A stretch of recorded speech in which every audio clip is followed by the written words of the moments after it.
Have you ever wondered what the street level villains of Spider-Man are up to?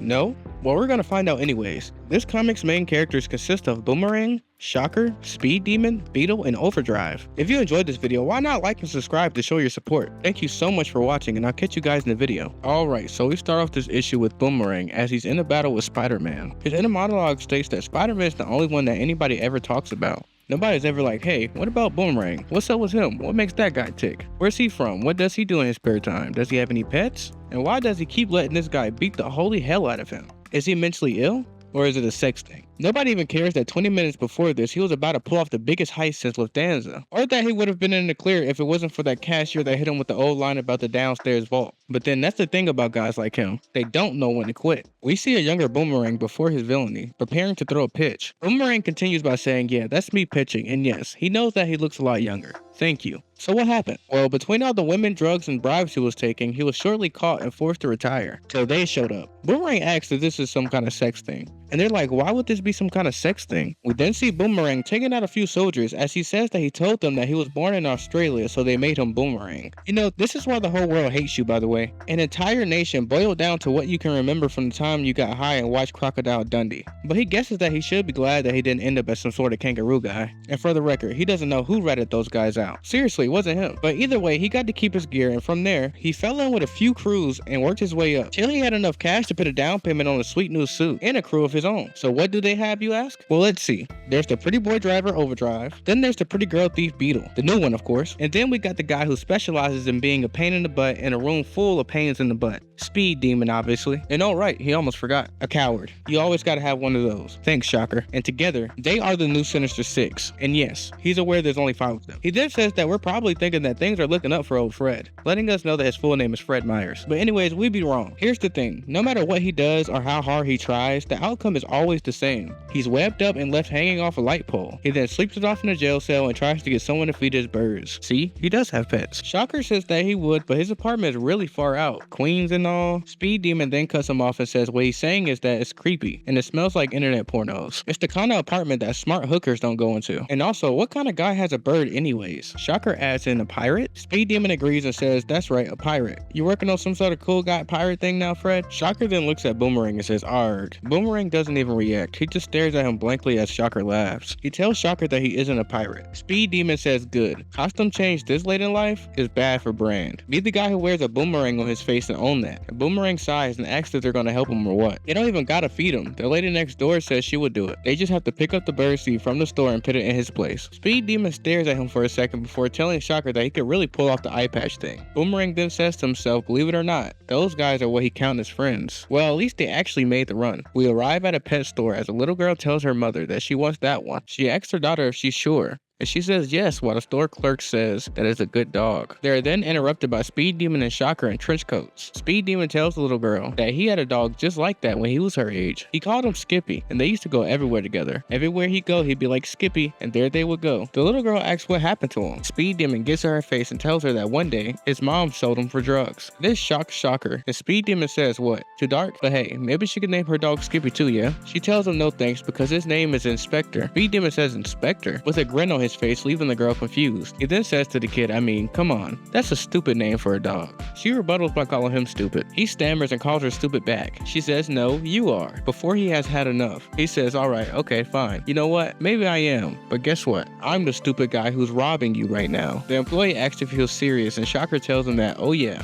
he's serious. That's right, motherfucker.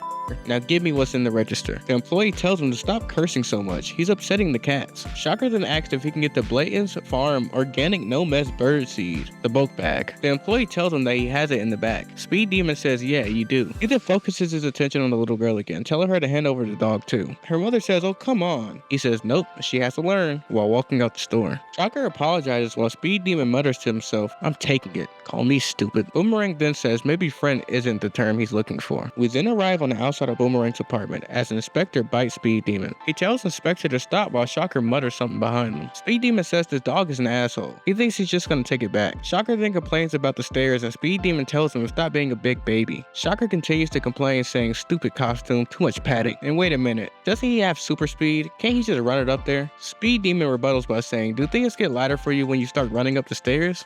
Yeah, me neither. And besides, he has the dog. Shocker says to himself that he shouldn't have gotten the bulk bag. As they approach Boomerang's apartment, Speed Demon tells Shocker to look at the Amazon notes. The delivery guy must be pissed, right? If they were to look at one of those Japanese robot wives of 5 flights of stairs and this guy just doesn't answer, he places the dog down and looks at Shocker and asks if he's gonna. And Shocker just stares at him blankly. Speed Demon says what? He has the keys. Shocker tells him that no, he had them. They stare at each other for a while before Speed Demon says, well, great, what now? Shocker suggests he runs. Speed Demon says, run to Manhattan in this traffic? No. They ponder for a bit longer before Speed Demon suggests that they leave it there in the hallway. It's not like anyone was still birdseed, right? Speed Demon then sucks it up and retrieves the keys, only for Shocker to realize that the door was already unlocked. They enter the apartment and Shocker says, hello. Speed Demon tells Shocker that someone broke in. He shouts out, hey, crackhead, junkie, confused teen. They know that they're in there. Come on out. And don't be fooled by all the underwear laying around. This is a serious supervillain lair they're squatting in right now. He looks over at Shocker and shrugs. Shocker peeks in the bathroom and before he can ask who it is,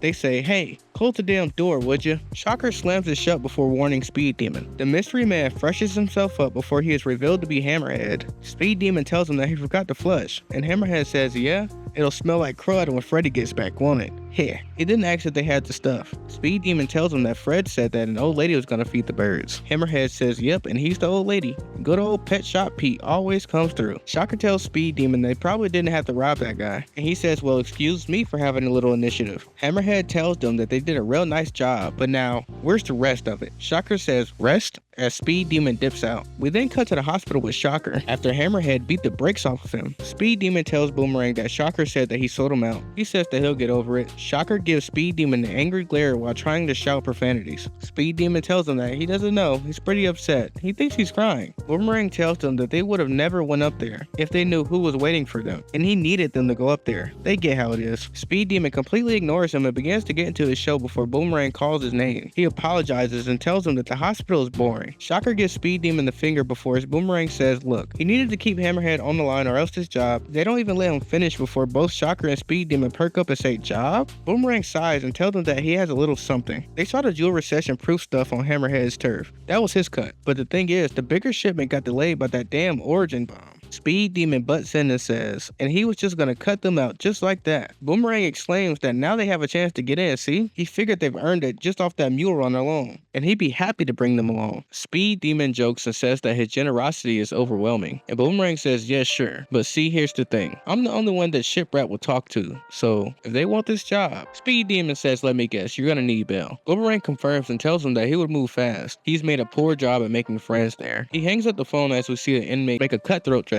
We then follow Beetle as she robs a comic book store. She asks Overdrive why is she even doing this again. He tells her that he told her already. They have to bail Fred out of prison. She says, yeah, no, but why are we bailing Fred out of prison? We hate Fred. Fred's a prick. He then says, but he has a job for us. She tells him that this is a job. He says no, he means a real job. She sighs and tells him fine, while the two employees behind her talk about how attractive she is. She clears her throat and asks if they think she can't hear them over there. She then aims her pistol in their face, telling them that she is a professional, and she is robbing them right now.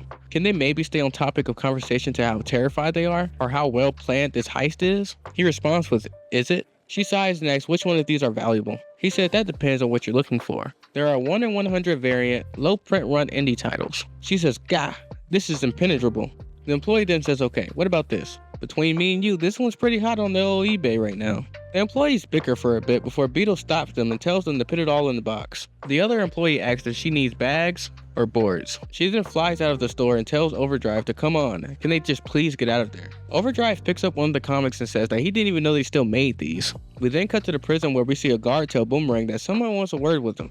They walk toward the cell while Hammerhead says, well, look who it is. Freddy boy. Ain't you a sight? Boomerang tells him that he has it all wrong. Hammerhead doesn't do the old gangster voice anymore. Hammerhead face then shifts and we see that it's actually Chameleon. He tells Boomerang that he reserves his full method treatment for paying clients. He tells him that he's going to get his payment. Chameleon responds with so many promises, so few kept. He must think because of his ability, that makes coming and going from this facility easy, and he can assure him that it's not. He only does so when he has something to gain.